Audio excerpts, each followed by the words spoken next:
Hi, everybody. My name is Tony and Marcolini. Welcome to the podcast. It may interest you to know. I'm excited today. I have an international bestseller, Pip Drysdale, with me. Welcome, Pip. Hi, thanks so much for having me. Oh, I'm excited, really excited to have you here. You've had a string of bestsellers, international bestsellers. They're all uh, thrillers, uh, psychological thrillers. Right? I mean, Yes. it's more than just like a thrill ride. I mean, it's really an adventure through the brain. Yeah, and it's also like I always think of my books as not just thrillers. They bring in a little bit, like there's a little bit of romance, a little bit of dark humor. They tend to appeal to both thriller readers, but then I also get you look at your book stacks on Instagram at what people are including you with. So you get a sense of what your readers read. And it's not, I mean, I'm definitely in the thriller stacks, but I'm also in like Taylor Jenkins Reid, even Sally Rooney, which I love. I was like, that's exciting. Those kinds of stacks as well. So it's quite a broad audience, I think. Sure. Well, I read your latest book. I mean, wow. I'd say the close up. I mean, it wasn't just, as you say, a thrill ride. I was a little, I was like surprised. It's an odyssey. Right? Yeah. This book is a true odyssey through something huge, and I guess it teaches us somewhat, be careful what you wish for Yeah. in life, doesn't it? It's like getting the electric shock, turning to the right and getting the electric shock. I mean, you wish for something and then it happens, and it's not always what you anticipate it's going to be. But I I think it's saw never what you anticipate, is it? It's always no. different. Almost They're always never, right? Yeah. And it's a testament to like life never really turns out like you plan, and we have things in our head that the reality don't necessarily match. So I liked that. I also liked that this is a really kind of deep character, Yeah, right? thank you. The protagonist, I'll call her Zoe Ann. Um, is multi-layered.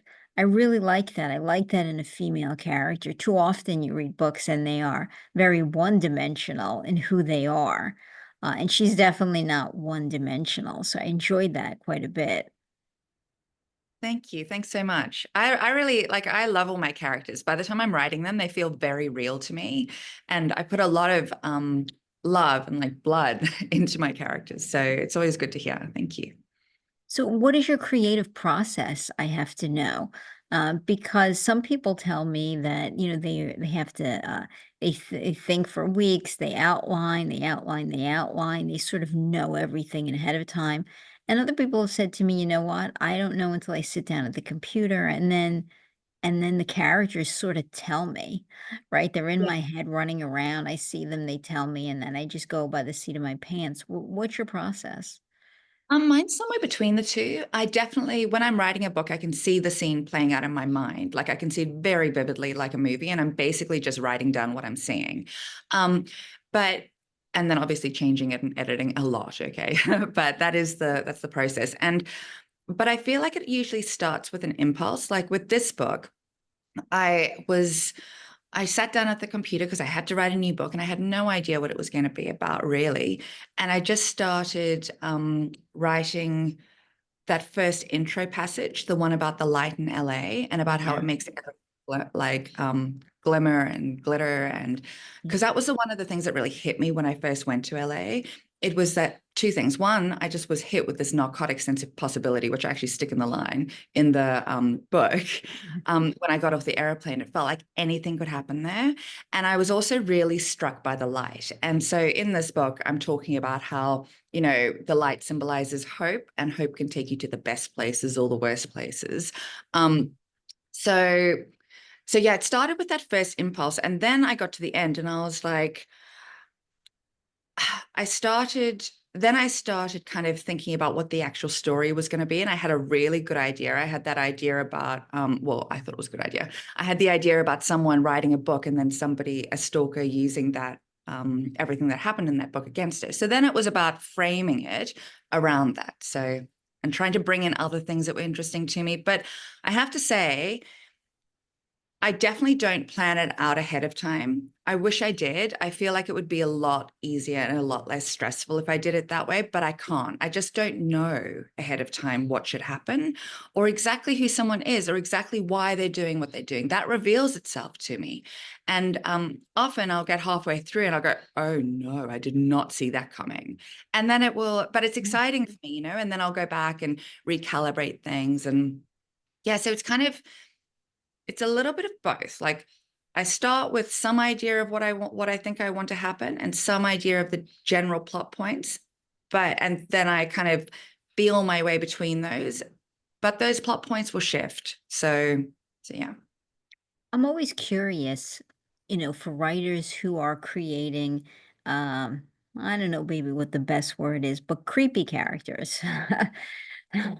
I mean, how that works. Like, how do you get your brain someplace where, I guess you need to be to delve into such a psychotic mind, maybe, or Yeah. a Are you creepy mind, or talking about right now? Are you talking about Zoe or are you talking about like other characters or in no? general? Well, I guess in general too. But I got that sense. I don't want to give too much away. I hate Yeah, yeah. spoilers, Oh, and yeah. Okay. So, but is it Zoe or is it someone else? it's Like, someone else. okay. Yeah, because I think it was different with this book than it would be with other books because I wasn't actually writing from their perspective. So Oh, okay. you see, if I was Yeah, writing from the perspective of that, then then there would be an entirely different process because you'd need to understand that person to such a level that you could understand why they might be doing what they did and why they would feel vindicated doing it. Because I think, like, for me personally, I can't be even a little bit judgmental of the character that I'm writing from the perspective of. I need to completely be on board with them, almost like, yeah, I get it. I might do that too. Even though it's crazy, I have to be that at that point, right? right, right. But because within this book, because I wasn't, for example, writing from the perspective of the stalker, I just had to know the things that they were doing and then understand from Zoe's perspective. I mean, I obviously needed to understand the motivation behind it and their perspective, but it wasn't, I think, quite as in depth and tricky as it would have been writing it from the perspective of the stalker. And you know what? It didn't dawn on me, like, yeah, it just hit me like a slap in the face when you said it. Of course, right? Because you weren't writing through that person's brain, if you will, No, like you do when you tell a story, and you are, there's a main character leading us through, or the window through the story. You're hearing it mostly from their perspective. Um, and I guess because of that, I could see that totally making a big difference, right? yeah, If because otherwise you're just describing it more or less like, oh, I see what this person is doing, and you're describing what the person's actions are, as opposed to sort of being in the being brain of the person and and justifying you and have to understand it. Like you have to truly understand why they would do it, because at some point the protagonist is going to have to figure it, like know why. And so you're going to have to know why. And it's going to have to hold water, like emotional water. But I do think, like, for example, that book, You by Caroline Kepney, that's from the perspective of someone who is stalking. yeah. And so that is a completely different mindset. And that's like a completely different process because you have to truly understand Joe from his perspective, right? So yeah. Yeah, I've had some authors on that have written characters who are like serial killers and stuff, and I'm always just Yeah. curious about that. Oh my gosh. Like, how do you get into that? Like, I don't know. Um, so when you first sat down to write it, this book is a little bit different than your other books. And so what was the kind of motivation to move away from a style that was really tried and true for you? I mean, Um, well, you see, because to me, it's always an evolution. Like I always think Mhm. of each book as something, a place in time. So for example, my very first book, The Sunday Girl, I don't think that I would write that book exactly the same now because I'm different. And I've evolved and my thoughts and feelings and, you mature, you change. And so I would probably come at it from a slightly different perspective. Sorry.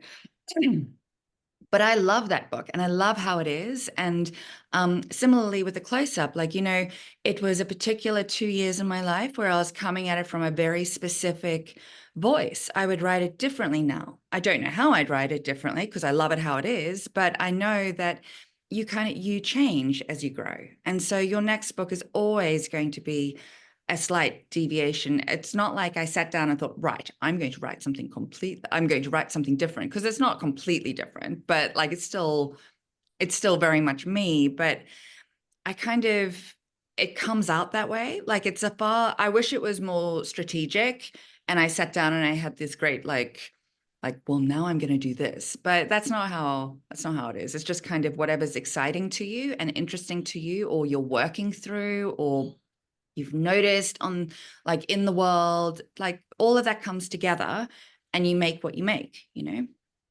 Well, I thought it's truly, I think, a great ode to, like, the dark side of fame, Yeah. Thank um, you. right? And, I mean, anyone who wants to be famous, I think maybe ought to read it beforehand, but, it truly is it truly is, like, an ode to that, and I think we glamorize to a certain extent in society, right? What that life would be like, and don't ever give any credence to the flip side to that. Now, I mean, the flip side isn't always quite as, dramatic, honestly, but there are drawbacks to life, to anything, right? Yeah. There's seldom anything that's just a true home run, right? Usually anything good balances off, with something negative that comes along with that Yeah. good thing. Always, Yeah, always. always. I mean, life is sort of a balancing act of, what can it's like that with people too, right? I mean, Oh my um, gosh. yeah, you're selecting a person and it's like, well, whose negative qualities can I stand best? Right? It's sort of that way with everything, but I really thought this was a good window into the possibilities of the dark side of fame, um, and I thought that it's very absorbing in that way. Yeah. Um, and there's probably a lot of celebrities who you pinched a nerve, I would think, who read that. If it's not been an experience they've had, certainly something they probably live in fear of. And now, I mean, as I understand, some of it was personal, inspired by personal experiences for you. Is that accurate? Yeah, there's a lot of stuff in there that definitely, that I pulled from my real life experience and then recontextualized and changed and made it wildly different, and then put it into the story. And that comes from multiple different parts of this.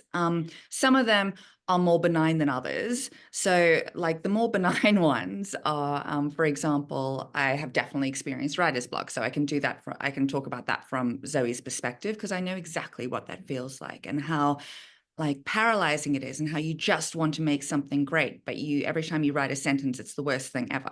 I know what that is. And I also know what it is to have a book bomb, because my very first book that came out in the US, which basically doesn't even count because it sold so few at the beginning, it's done okay now, but it was, I think that came out during COVID, during when all the bookshops were closed. And Right. after, like, it had done so well in Australia, all logic would dictate that I would think that it wasn't a big deal. All logic would dictate that I go, oh, wow, who cares? Just get over it, move on. That wasn't how it was at all. I was absolutely devastated. And it was my very first book, and there was a lot of me in that book as well. And it felt like a very personal rejection when it didn't do well. And so I kind of I wanted to explore how that I wanted to explore that mindset, because I think when people don't create things themselves, they might not understand why creatives feel so compelled and driven to do something, Mm, even when it's not going well, or even when it puts them in the crosshairs. Why do they stay there? Right? Because, like, for Zoe, not only could she have just got a different job and gone, oh, I won't be a writer. Um, she just couldn't do that, because, inside, that's what she is. That's her identity. That's right. everything she wants in life.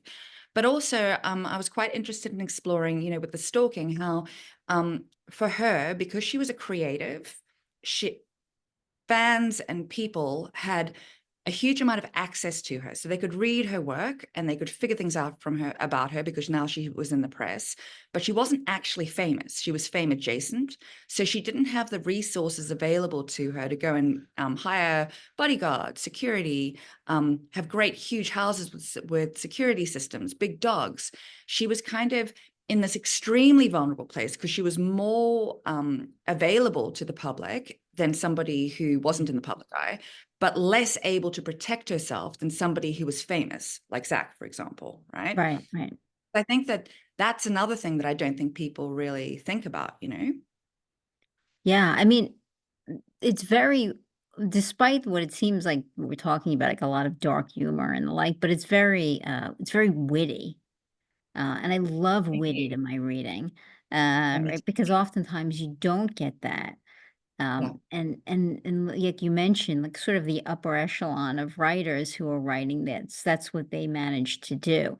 And I always say I read almost everything except for science fiction, so I'll read a good biography all the way through to a mystery. I like a lot of different styles, but literary fiction is, I guess, sort of my jam. Like that's the thing I like best.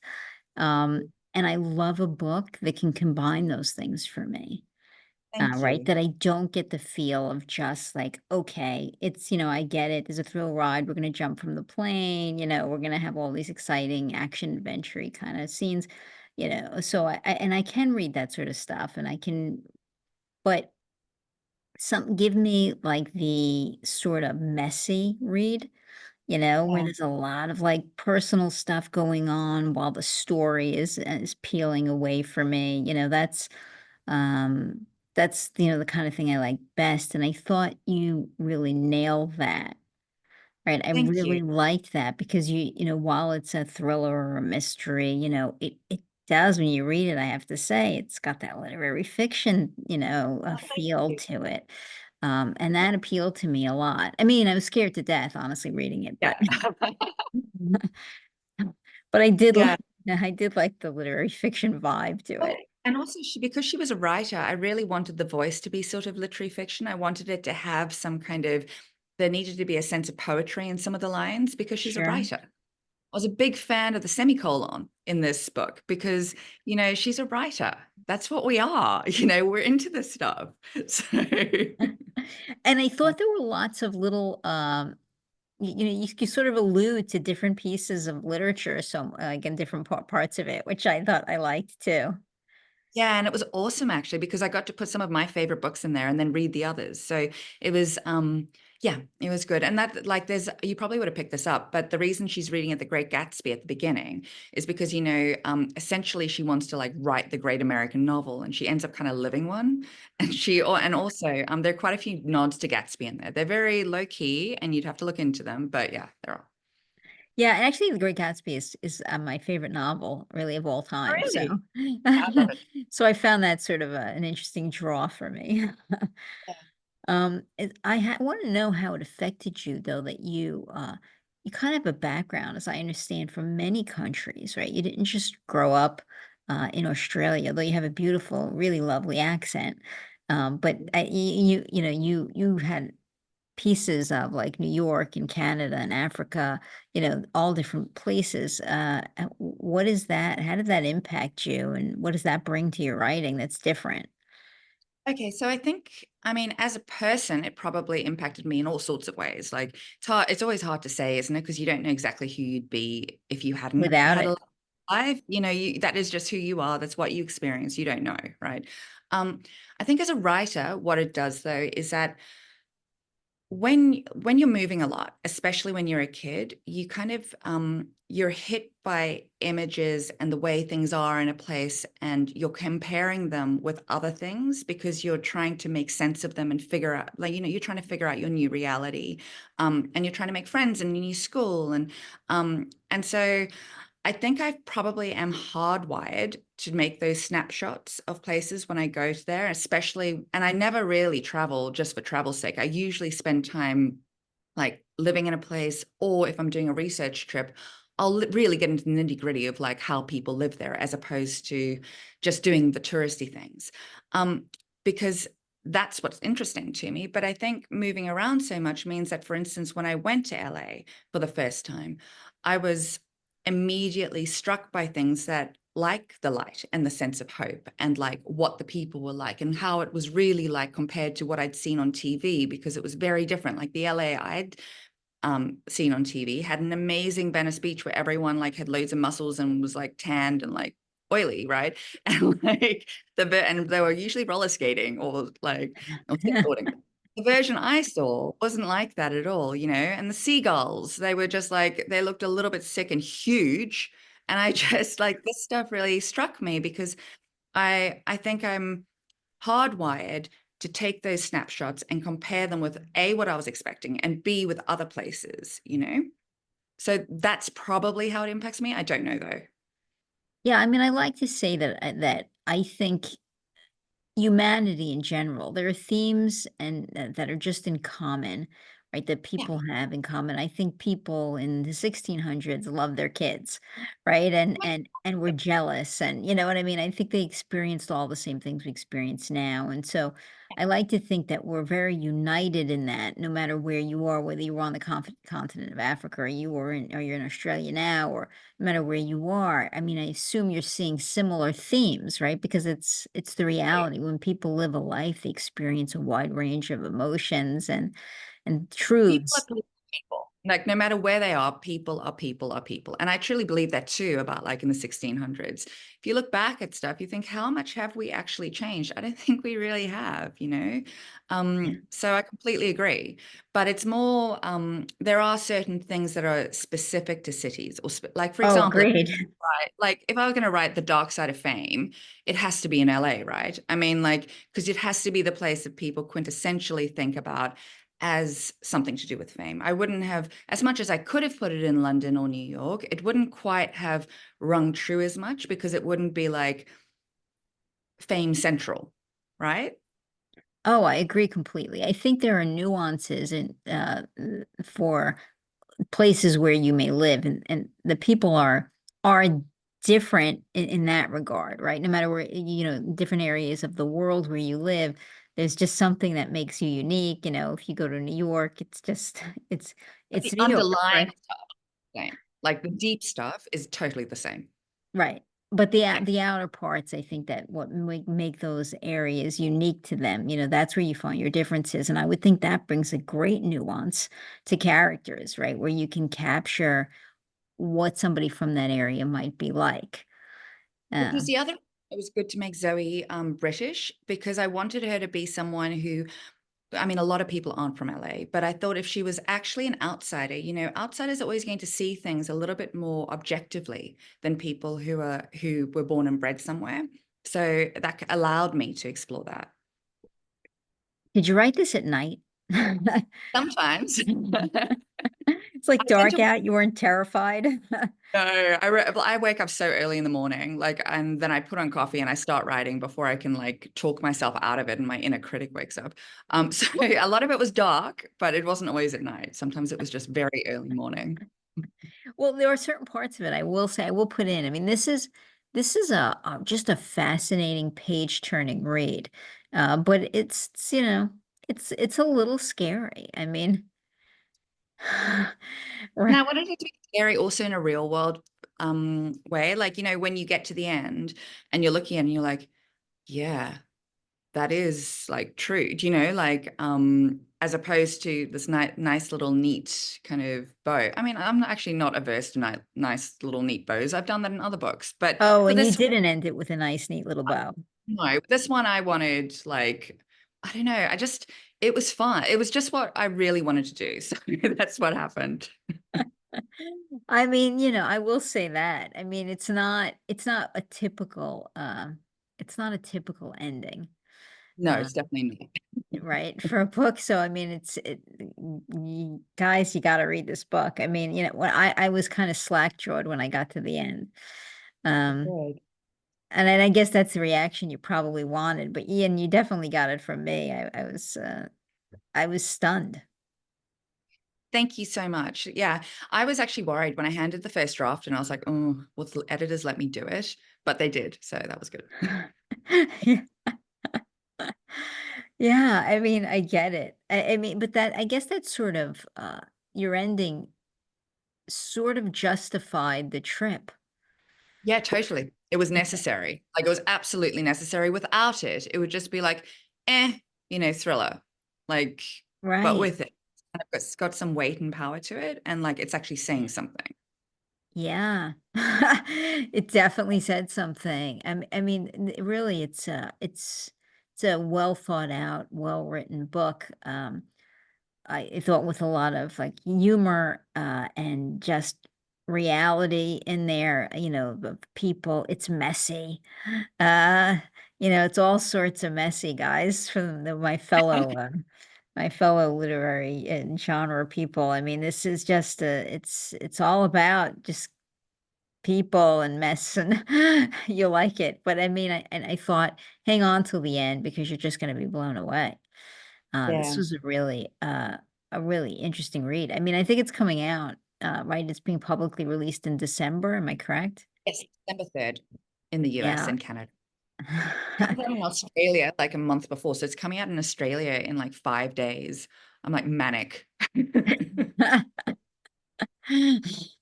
Wow, I wonder though. I guess can't really order it from there, right? I don't think you can get it from Amazon And or also, you anything. wouldn't want to do it anyway, because I mean, like, look at the US cover.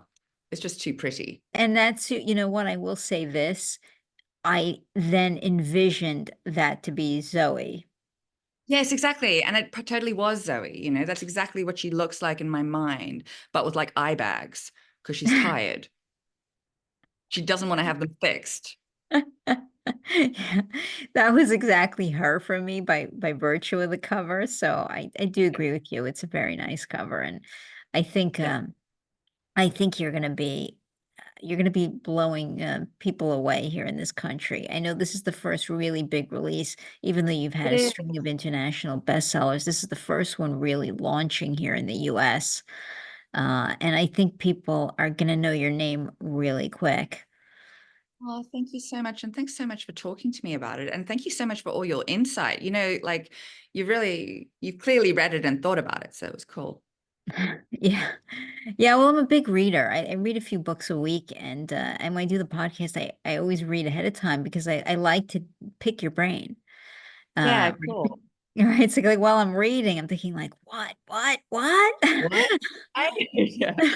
Like, Yeah. so I get the chance. I'm really blessed in that I get the opportunity to sit and talk to a lot of writers and say, how did this happen? Uh, Brilliant. Yeah, but Yeah. I'm gonna put the whatever links we can put up for the book. I highly recommend this book. And Thank I you. think this is gonna be, you're gonna see this. You are maybe the next Taylor Jenkins Reid. I see like movies coming out. This one I see coming out on the big screen. I don't see how Hollywood passes it up. But it was a pleasure reading it. I see good things happen, and I hope that when you are like totally nailing it, blockbuster here, you come back and talk to me still about your new Oh, releases. definitely. I'll be like, you need to open that psychic network station because clearly you have like a finger on the buzzer. So, Yeah, no, I mean, I hope as you continue writing, please come back and talk to me. I think, I had a lot of respect for writers. It's not an easy gig. And I think no, not. it's You have not. to really, People glamorize it, but it's not. you have to need to do it. Like, I think there has to be a compulsion to do it. And that was one of the things I tried to put across in the book, actually, is that, you know, if you weren't actually a writer, you'd probably just stop doing it. But you are, so you can't stop doing it. Even though logically it looks like you could, you just can't. It feels to you like you won't be breathing anymore if you do that. So, Did you yeah. always know? That I was a writer. I always knew Yeah. I was a creative. Like when I was a little girl, I remember trying to write my first book when I was 7 and it wasn't very good. So I just gave up and started doing other things. But I did a load of other creative things beforehand. Like I did acting, I wrote songs and performed a lot before doing this. So I think I was always a storyteller. And the creative impulse was always there. So yeah.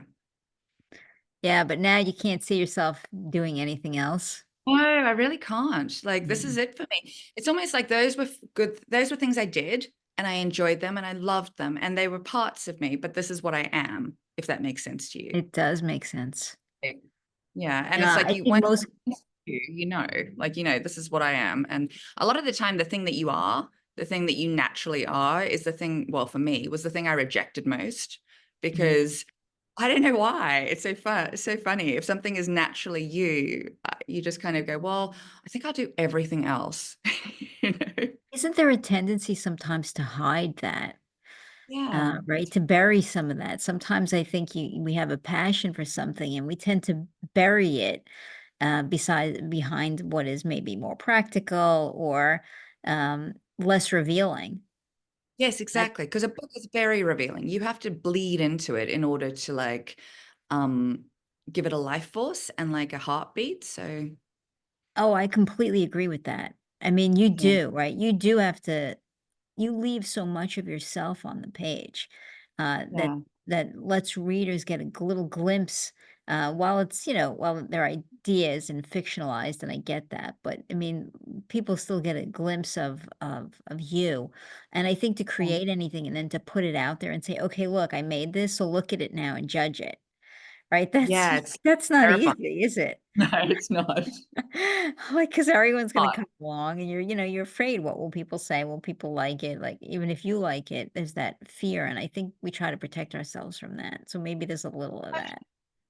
but the thing is, like, I think, no risk, no reward with this stuff. So another writer said that to me recently because I was like, oh, thank goodness people are liking it because you just never know, do you? And she was like, yeah, no risk, no reward. And I was like, yeah, you're right. So true. Right, the best things in life, right? If you gotta take your pitch and swing. Exactly. You really do. So Well, on that note, I will let you go. I thank you because I know the time is totally off between here in America and where you are in Australia, and I know you got up with well before the birds this morning exactly. to talk to me. So I really genuinely appreciate that you did that. No Um, problem. It and was really and again, I hope I'm following your career now, and I hope that as you continue to write, you come back and continue talking to me about your books. definitely. I will. And thank you so much. I really appreciate it. It was a lovely chat. Thank you. It was a pleasure to meet you. Okay.